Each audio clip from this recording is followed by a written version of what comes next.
Hello, everybody. This is Dr. Robert, clinical herbalist and doctor of Chinese medicine. I'm going to talk to you today a little bit about dry eye, the condition, and how we treat it from the Chinese perspective.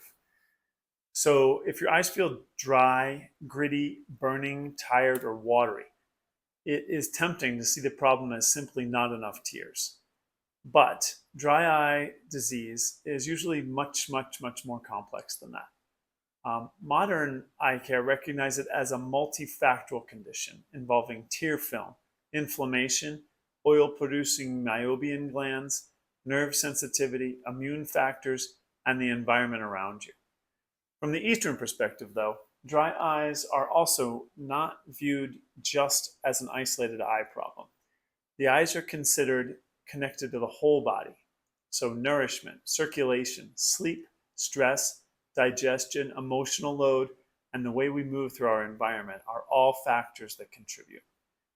From a traditional Chinese medicine perspective, we often think about patterns such as liver blood or liver yin deficiency, so that low liver yin or low liver blood, kidney yin deficiency, so low kidney yin, internal heat, or impaired fluid metabolism.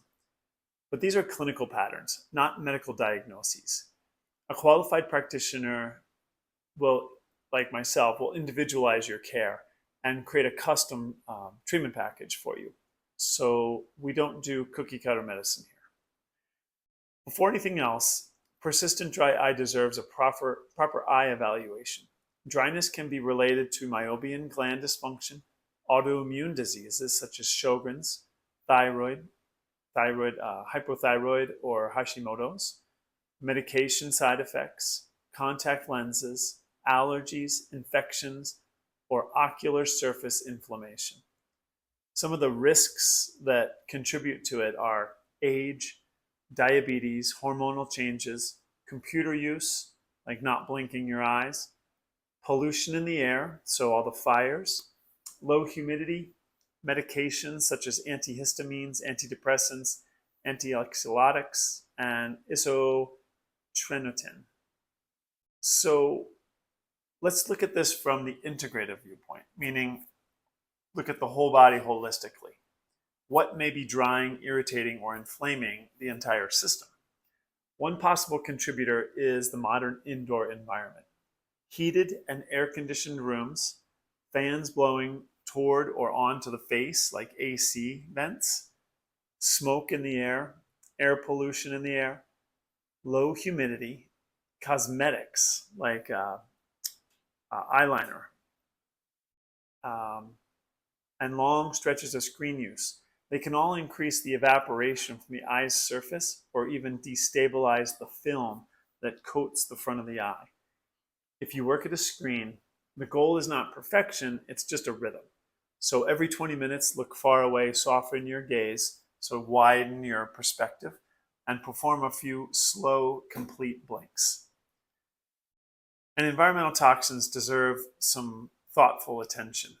You don't have to be afraid of them, but pay attention to them.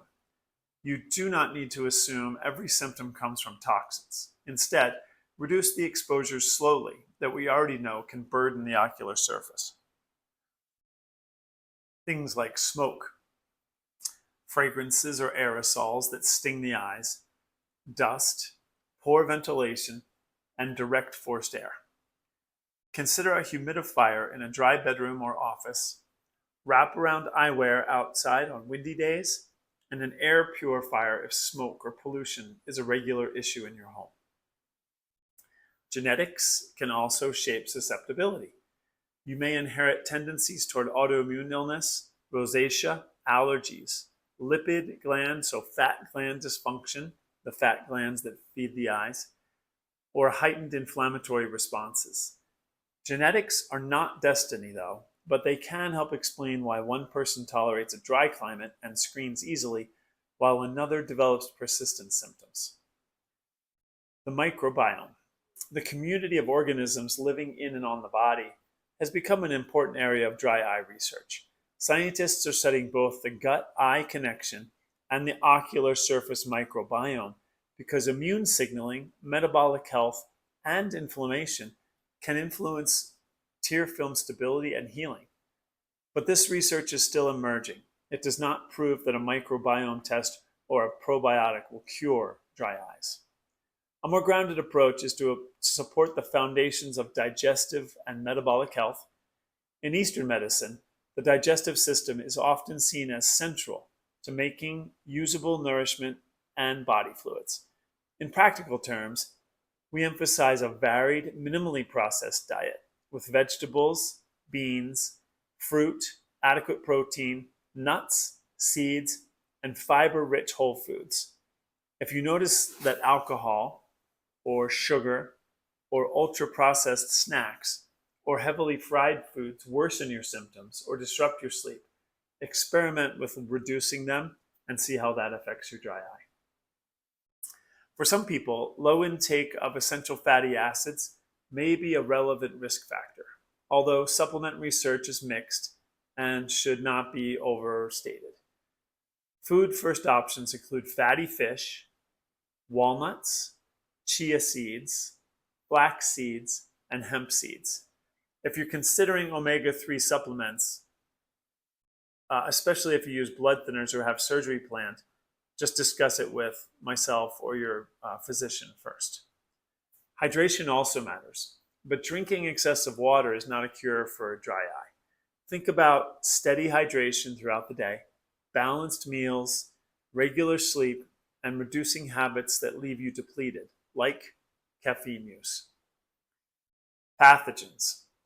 Viruses and bacterial pathogens can affect the eyes, but routine dry eye symptoms should not automatically be blamed on a hidden infection. Viral infection appears among possible or inconclusive dry eye associations, and inflammation after infections can sometimes affect the ocular surface. Bacterial lid disease, blepharitis, and an overgrowth of Demodex mites can also contribute to eyelid inflammation and poor meibomian gland function, which can be painful. The practical message is simple. If you have red eyes, crusting, discharge, light sensitivity, eye pain, or a sudden change in your vision, or symptoms mainly in one eye, go to your eye care professional immediately because they can really treat this quite well. Do not self-treat a possible infection with herbs, essential oils, or homemade eye drops.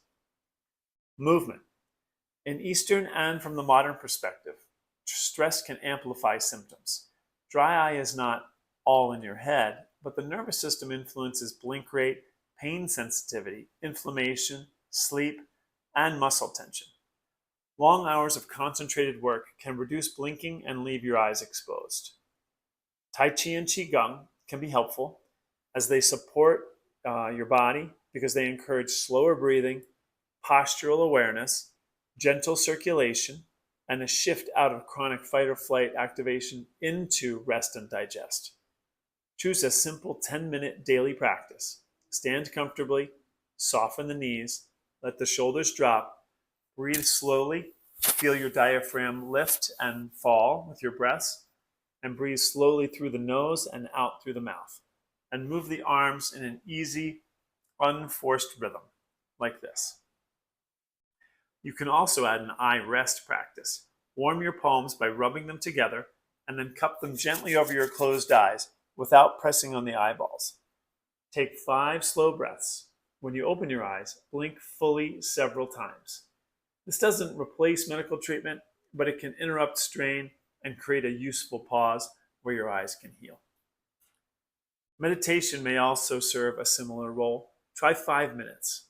Sit comfortably, notice your breath, relax the jaw, the forehead, and the muscles around the eyes.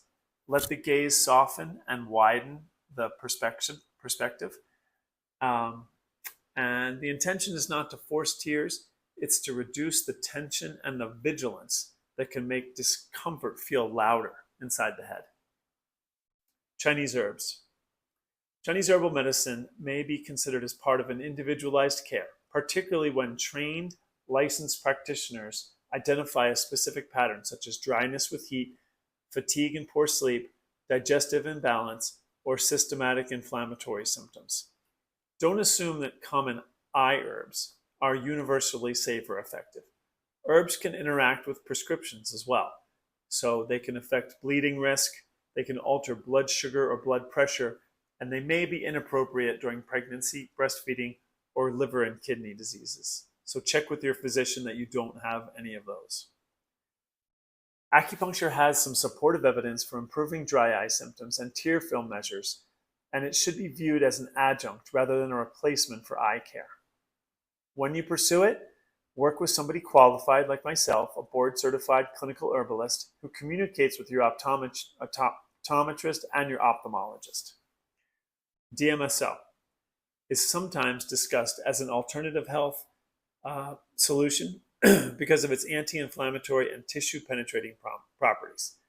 Laboratory and review literature suggest it may have potential roles as a component of a certain ophthalmic drug formulation, but this is not the same as proving that it's a safe dry eye treatment. Do not put over-the-counter industrial, oral, or skin use DMSO into or near your eyes. DMSO can carry other substances through the tissue, and high concentrations have been reported to actually irritate inflamed eyes. If an ophthalmic medication containing DMSO is ever appropriate, that decision should come from an eye specialist using a sterile, regulated formulation, not from self-experimentation. So here's a good practical daily plan. Start gently and don't beat yourself up. Use a preservative-free artificial tear. Apply a warm compress to your eyes when they get tired and when they get uncomfortable, especially if meibomian gland dysfunction or blepharitis are present. Protect your eyes from wind, smoke, low humidity, and direct airflow. Take regular screen breaks. Look into the distance. Soften your gaze. In other words, allow your eyes to relax and try to increase your peripheral vision, and practice complete blinking. Eat in a way that supports stable energy, so several meals a day, fiber, healthy fats, and a low inflammatory diet. Practice 10 minutes of Qigong a day, Tai Chi, walking, or other calming movement. Use meditation or breath awareness to reduce jaw, brow, shoulder, and eye area tension. And then, of course, seek a qualified evaluation if your symptoms persist. So if you have any autoimmune clues, severe redness, pain, light sensitivity, discharge, or vision changes, see myself or your optical specialist. We look forward to working with you. My name is Dr. Robert. I'm a board-certified clinical herbalist and doctor of Chinese medicine, and I look forward to hearing from you. Thank you.